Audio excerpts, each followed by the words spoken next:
Imagine trying to put out a massive fire by blowing on it. That's what rumination does. It feels like you're solving something, but you're actually feeding the flames. Rumination is what happens when you replay social situations in your mind, trying to find out what went wrong, what you should have done differently, or what people must have thought of you. It's like being stuck in a maze with no exit. The more you walk, the more lost you get. It makes sense why you do it. A little reflection after a conversation is totally normal after all. It's when it turns into endless replays that it drains you. Your brain tells you that if you just think hard enough, you'll fix the mistake and feel better. Rumination feels like a way to find safety. It dangles the promise of relieving your uncertainty, because if you can find the flaw, maybe you can fix your social image. But here's the catch. Rumination isn't problem solving. It's problem feeding. The more you analyze, the more important and threatening the situation feels. What started as a small thought now feels massive. Not because it actually was, but because you've been poking at it like a scab that won't heal. And if you're searching for flaws, you'll find them. No social situation is so perfect that it can't be ruined by overanalyzing it. Even worse, rumination doesn't just magnify your mistakes.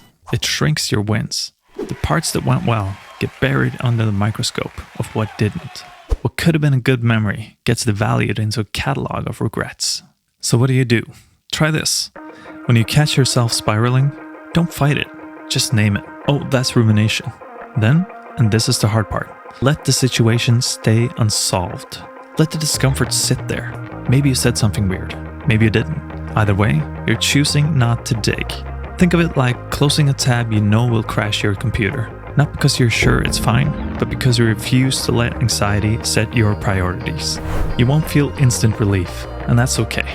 The goal isn't comfort, it's practice. Every time you let it be, you're training a muscle that has been weak for too long. Messy at first, necessary for change. Every time you let it stay unsolved, you're reclaiming your energy, your confidence, and your life from anxiety's endless reruns. That's how you stop living in the replays and start living in the present. Here's the challenge. Next time your mind starts rehashing a conversation, catch the moment it shifts from reflection to rumination. What tipped you off? Share it in comments. Your insight might help someone else catch it sooner too. Okay, so now you see the patterns. But if you're still stuck, there's a reason. There's one last thread that pulls it all together, and it might be the one that finally breaks the loop. Follow. Final parts next.